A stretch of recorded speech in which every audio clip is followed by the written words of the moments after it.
Dear friends, welcome back to my channel के guidance finally. तो एक वीडियो के साथ लेके आए हैं।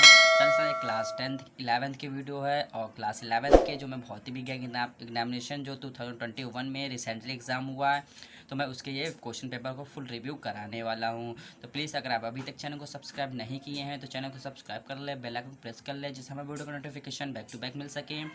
चलिए वीडियो को स्टार्ट करते हैं। तो ये जो एग्ज़ाम हुआ है 2021 में, यानी कि 2021 में, ठीक है, 2021 में जो एग्ज़ाम हुआ है तो उसका जो क्लास 11th का क्वेश्चन किस टाइप के क्वेश्चन पूछे गए हैं, तो मैं फुल A to Z जितने कन्फ्यूज़न है मैं आपको क्लियर करने वाला हूँ। ठीक है, चलिए वीडियो को स्टार्ट करते हैं। प्लीज़ चैनल को सब्सक्राइब एक बार जरूर कर ले और इस वीडियो को एक लाइक जरूर करें। ठीक है, इस वीडियो का अपना रिस्पॉन्स जरूर दें कमेंट बॉक्स में। ठीक है, चलिए वीडियो को आके देखते हैं। चलिए अगर टाइमिंग की बात करते हैं, टाइमिंग देखिए 3 घंटे 15 मिनट मिलते हैं। सब्जेक्ट की बात करते हैं, सब्जेक्ट भौतिक विज्ञान है। और मार्क्स की बात करते हैं, मार्क्स आपको 70 नंबर। ठीक है, और साथ ही साथ सारे यहाँ पे सब दिखे हैं। ठीक है, चलिए आगे देखते हैं। तो यहाँ पे जो क्वेश्चन है ना, आपके जो खंडों यानी कि जो सेक्शन है यानी कि पार्ट में डिवाइडेड होंगे। ठीक है, तो फर्स्ट यानी कि देखिए क्या निर्देश, कुछ इंस्ट्रक्शन दिए, सभी प्रश्न करना अनिवार्य है। ठीक है, सभी जो प्रश्न है सभी प्रश्न करना अनिवार्य है। ठीक है, अब फर्स्ट ऑब्जेक्टिव यानी कि जो आपका पहला जो खंड आता है उसमें 6 क्वेश्चन पूछे जाएंगे। ठीक है, और एक क्वेश्चन के 1 मार्क्स मिलेंगे और टोटल कितने मार्क्स होगा, 6 मार्क्स होगा। ठीक है, तो क्या है, चलिए एक एक करके देखते हैं। तो फर्स्ट देखते हैं, श्यानता गुणांक का बीमीय सूत्र जो होता है वो क्या होगा।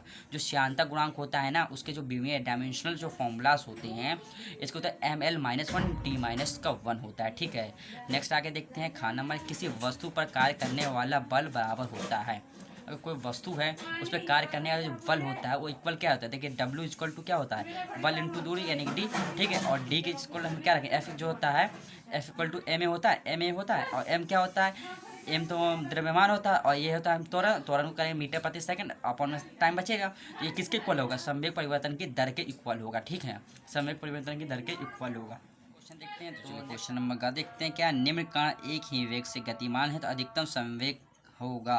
तो देखिए कोई निम्न कण है, अधिकतर संवेग से गतिमान है, तो उसका जो कण होगा, ठीक है, उसमें गतिमान वेग होगा, उसमें अधिकतम संवेग किस पे होगा।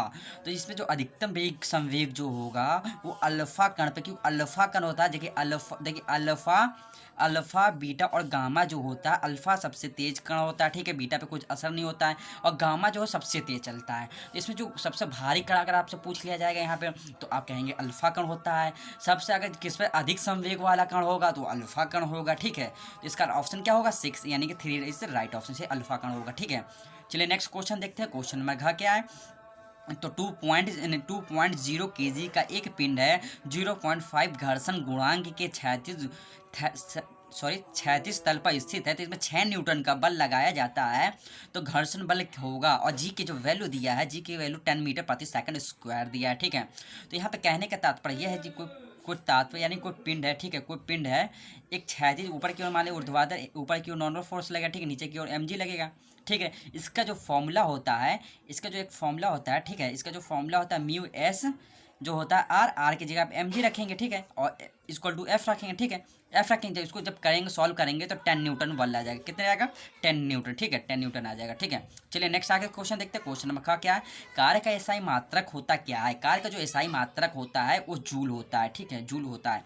देखिए यहाँ पे एसआई मात्रक कहा है तो हमने जूल लगाया, लेकिन अगर यहाँ पे कहता है सीजीएस पद्धति में कार्य का एसआई मात्रक क्या होगा, सीजीएस में कार्य का क्या होगा, तो आप क्या कहेंगे, अर्ग होगा। क्या होगा, अर्ग होगा। ठीक है, नेक्स्ट क्वेश्चन देखते हैं। क्वेश्चन नंबर ऑब्जेक्टिव कहीं का, एक अश्व शक्ति बराबर होता है, यानी कि 1 हॉर्स पावर इक्वल टू होता है क्या है, 1 हॉर्स पावर इक्वल टू होता है 746 वाट के इक्वल होता है। ठीक है, एक अश्व शक्ति बराबर 746 वाट होता है। ठीक है, चलिए नेक्स्ट आगे देखते हैं। तो क्वेश्चन नंबर आगे देखिए, सेकंड का मैंने ऑब्जेक्टिव बता दिया, अब सेकंड का देखिए, अब देखिए सेकंड का देखते हैं। तो ये क्वेश्चन जो है 1 मार्क्स के हैं और टोटल 6 क्वेश्चन होंगे, टोटल यानी, ठीक है, तो ऑब्जेक्टिव बेस्ड क्वेश्चन है, सेम है, तो ये 6 मार्क्स के क्वेश्चन है, अच्छे क्वेश्चन पूछे जाएंगे।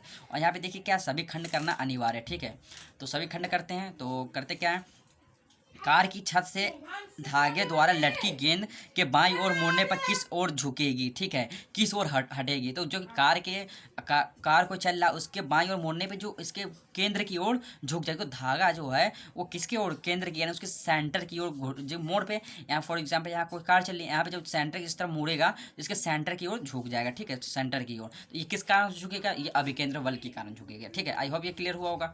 चलिए नेक्स्ट देखते हैं। खाना नंबर, रेखीय त्वरण तथा कोणीय त्वरण दोनों में संबंध आपको लिखना है। रेखीय त्वरण यानी कि लीनियर जो एक्सेलरेशन होता है तो क्या होता है, ए इक्वल टू R1 अल्फा होता है, R1 अल्फा होता है, ठीक है। रेखीय त्वरण और देखिए कोणीय त्वरण जो होता है एंगुलर एक्सेलरेशन में आपको डिफिनेशन यानी कि उसको डिफरेंस आपको बताने हैं, ठीक है, डिफरेंस बताने हैं। चलिए नेक्स्ट आगे देखते हैं, सार्वत्रिक गुरुत्वाकर्षण नियतांक यानी कैपिटल जी की परिभाषा आपको बताना है, ठीक है। आगे देखते हैं, पलायन वेग क्या है, इसका तात्पर्य लिखना है। ये कि 1 मार्क्स क्वेश्चन है तो आप ऐसा कीजिएगा ना, 1 मार्क्स ये जितने क्वेश्चन है तो आप 1 लाइन में लिखना, क्योंकि 1 मार्क्स क्वेश्चन अगर आप ज़्यादा लाइन में लिखते तो आपका कोई फायदा नहीं होता, क्योंकि 1 मार्क्स ही मिलना है, ना कि आपको 2 मार्क्स के क्वेश्चन, ठीक है। आई होप ये क्लियर होगा। नेक्स्ट आगे देखते हैं, चलिए क्वेश्चन देखते हैं। विकृति से आप क्या समझते हो, विकृति होता है उससे आप क्या समझते हैं, तो विकृति पर आप क्या होता है, विकृति इक्वल टू बल बटे क्षेत्रफल होता है, ठीक है। बल बटे क्षेत्रफल को विकृति बोलते हैं, बल बटे क्षेत्रफल को हम विकृति कहते हैं। इस टाइप का आपको कह देना, एकांक क्षेत्रफल में लगने वाले एकांक क्षेत्रफल में लगने वाले बल को हम विकृति कहते हैं, ठीक है। इस टाइप से आप डिफाइन कर सकते हैं। चलिए क्वेश्चन नंबर 3 देखते हैं। क्वेश्चन नंबर 3 सभी खंड करना अनिवार्य है। ये आपको टू क्वेश्चन होंगे, 2 क्वेश्चन आपको करने हैं और ये 8 मार्क्स की क्वेश्चन है, ठीक है। चलिए क्या है आपको देखिए, अभी क्वेश्चन क्या है, पास्कल का नियम बताइए। अब ये देखिए पास्कल का नियम आपको बताना है। जो पास्कल का नियम होता है वो क्या होता है, तो पास्कल के नियम के अनुसार अगर कोई वस्तु, कोई द्रव्यमान अगर कोई पिंड में रखी है तो उस पर अगर फोर्स लगाया जाए तो समान दाब सारे मतलब सारे उसके बॉटम पे, हाइट पे, सारे उसके जो मॉलिक्यूल्स है उसके पास में सारे पे इक्वल फोर्स लगाएगा। तो कहने का तात्पर्य पास्कल के नियम के अनुसार अगर कोई कण पे अगर बल लगाते हैं तो वो समान सभी दिशाओं में बल आरोपित करता है, ठीक है। आई होप ये क्लियर होगा पास्कल का नियम, ठीक है। तो आप कॉपी में लिख सकते हैं। चलिए श्यान बल से संबंधित स्टोक्स का सूत्र लिखिए प्रयुक्त उसका संकेतों द्वारा। उसके जो जैसे आप फॉर्मूला लिखते हैं उसका इक्वल अगर संकेत का जो यूज करते हैं तो उसका अर्थ भी यहाँ पर डिफाइन करना है, ठीक है, अर्थ भी आपको बताना है, ठीक है। चलिए नेक्स्ट आगे क्वेश्चन देखते हैं। किसी द्रव्य के पृष्ठ तनाव की परिभाषा जिसे इसका मात्रक लिखिए। जो द्रव होता है पृष्ठ तनाव का परिभाषा लिखना है, तो जो द्रव होता है टेंसर इक्वल टू क्या F/L होता है, F/L होता है। तो आप इसे परिभाषा को डिफाइन कर सकते हैं। इसका मात्रक क्या होता है ये भी आपको पूछ रहा है। इसका जो मात्रक और बल का मात्रक क्या होता है, न्यूटन होता है, ठीक है। बल का मात्रक न्यूटन होता है। एल होता है क्या, एल होता है 1 मीटर, यानी एक तरह से मीटर मान लीजिए, तो न्यूटन बट्टे मीटर, ठीक है, मीटर होता है। तो द्रव का यानी सरफेस टेंशन का जो मात्रक होता है क्या होता है, मीटर, सॉरी न्यूटन बट्टे मीटर होता है, ठीक है। आई होप ये क्लियर होगा। नेक्स्ट क्वेश्चन नंबर घात देखते हैं क्या है। एक गोले की त्रिज्या जो है, एक गोले की त्रिज्या 2% की त्रुटि होती है, तो इसका आयतन मापने में कितने प्रतिशत की त्रुटि होगी। जो गोला है, गोले का मान लीजिए यहाँ पे मैं आपको छोटे फॉर्म में समझाने की कोशिश कर रहा हूँ। यहाँ की जो गोले की त्रिज्या इसकी आयतन 2% है, ठीक है, 2% इसकी त्रिज्या दी हुई है, ठीक है। तो कह रहा है इसका आयतन कितने प्रतिशत की त्रुटि होगी। इसका गोले का जो होता है फॉर्मूला 4/3 πr³ होता है, πr³ होता है। तो ये देखिए इसके सापेक्ष में जो है, ये देखिए इसके सापेक्ष में देखिए जो 4/3 पाई जो है कांस्टेंट है, ये कांस्टेंट, तो ये तो हट जाएगा, ये हट जाएगा कांस्टेंट। तो आप पावर पहले जाए तो 3 और आर की वैल्यू आपके सामने दिया है तो क्या 2, यानी कि 6 न्यूटन का, ठीक है, 6% की त्रुटि हो जाएगी। तो गोले के आयतन कितने % की त्रुटि होगी, जो गोले के आयतन है उसे 6% की त्रुटि हो जाएगी, ठीक है। आई होप ये क्लियर हुआ होगा। चलिए आगे क्वेश्चन नंबर देखते हैं 4। तो क्वेश्चन नंबर 4 देखते हैं। तो मैंने आपको क्वेश्चन नंबर 3 को मैंने आपको अच्छे से डिफाइन कर दिया। चलिए क्वेश्चन नंबर 4 देखते हैं। तो सभी खंड करना अनिवार्य है। ये 16 मार्क्स 15 मार्क्स के क्वेश्चन, ठीक है। आई होप ये क्लियर होगा। चलिए आगे देखते हैं। फर्स्ट यानी कि 100 वाट का जूल प्रति सेकंड की सामर्थ्य यानी CGS पद्धति में विमीय सूत्र से डिफाइन करना है, ठीक है, विमीय सूत्र से। तो आई होप कि ये क्लियर होगा। अगर आपका अच्छा रिस्पॉन्स रहा इस वीडियो पे कमेंट करेंगे तो मैं इसका सॉल्यूशन भी प्रोवाइड करा दूंगा, ठीक है। चलिए आगे देखिए। सिद्ध कीजिए कि प्रक्षेप का पथ जो होता है वो परवलयाकार होता है। आई होप कि ये क्लियर होगा, ठीक है। चलिए नेक्स्ट, न्यूटन की गति का द्वितीय नियम लिखिए और सिद्ध भी करना है। जो F=ma होता है, F=ma ये कहाँ से आया है और न्यूटन के सेकंड लॉ होता है उसके अकॉर्डिंग ये आता है, लेकिन मैं आपको ये डिफाइन करके भी बताऊँगा इसके नेक्स्ट पार्ट के वीडियो में, ठीक है। तो इस वीडियो से मैं क्वेश्चन पेपर को रिव्यू कराने वाला जो शॉर्ट क्वेश्चन है उसके मैं सिर्फ आंसर डिफाइन कर रहा हूँ, ठीक है।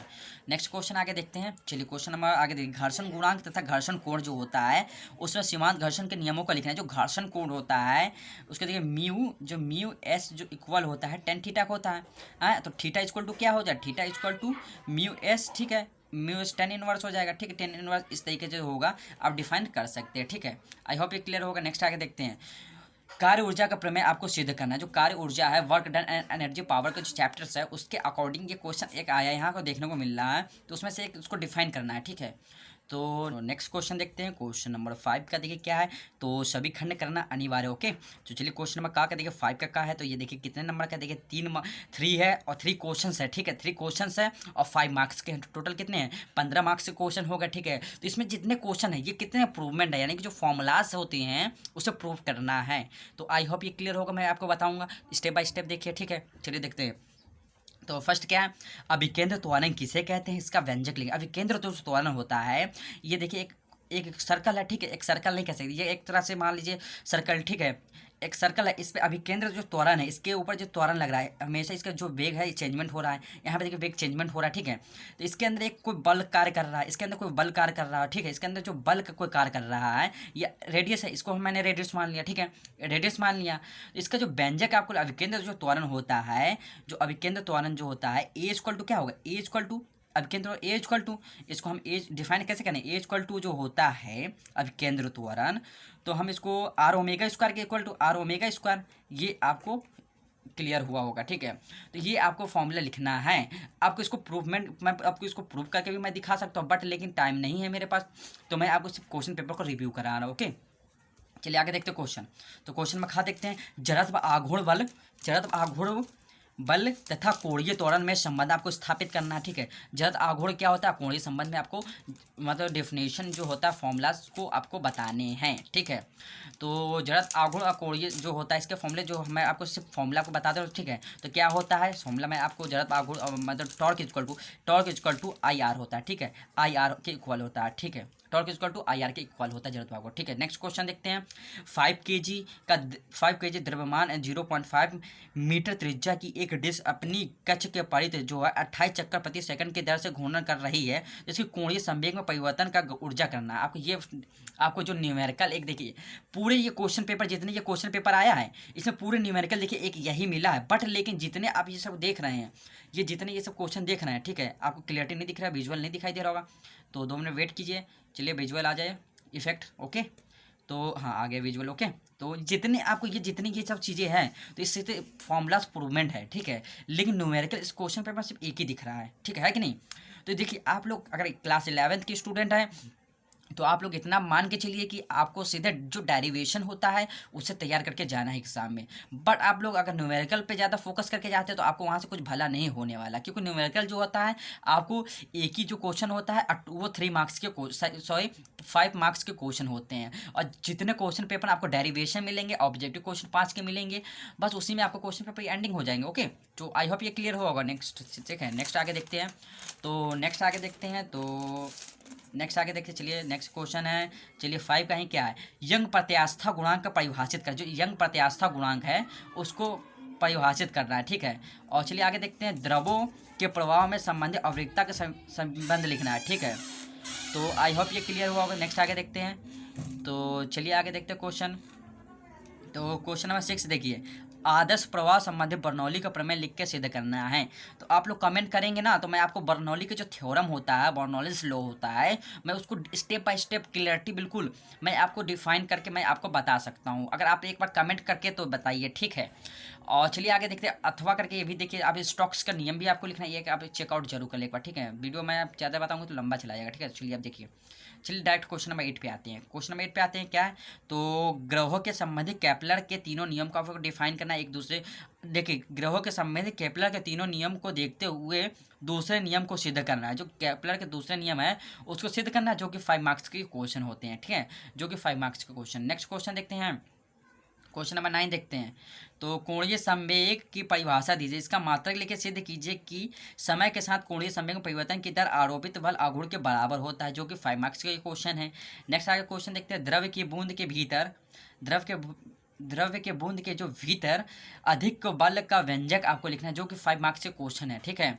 तो मैंने आपको क्वेश्चन पेपर जितने हैं A to Z मैंने आपको डिफाइन करके बता दिया, ये क्वेश्चन पेपर क्या है, कैसा क्वेश्चन करना है। तो आई होप ये क्लियर होगा। प्लीज़ अगर ये वीडियो समझ में आया हो तो एक लाइक जरूर करें, छोटे से रिक्वेस्ट, अभी तक चैनल को सब्सक्राइब नहीं किए हैं तो प्लीज़ चैनल को सब्सक्राइब जरूर करें, ठीक है। जो मैं इसको क्लास 11 का वीडियो था, तो अब मैं क्लास 10th के जो बैक टू बैक क्लासेस जो MCQ क्वेश्चन है 2021 एग्जाम के बोर्ड एग्जाम यूपी बोर्ड्स के लिए, जो 24 अप्रैल से स्टार्ट है एग्ज़ाम। तो मैं आपको तैयारी करा रहा हूँ, वो स्टेप बाय स्टेप आप देखते जाइए और अपने कॉपी पे नोट बनाते जाइए, ठीक है। तो मैं उम्मीद करके वीडियो समझ में आया। चलिए वीडियो को यहीं पे एंड करते हैं।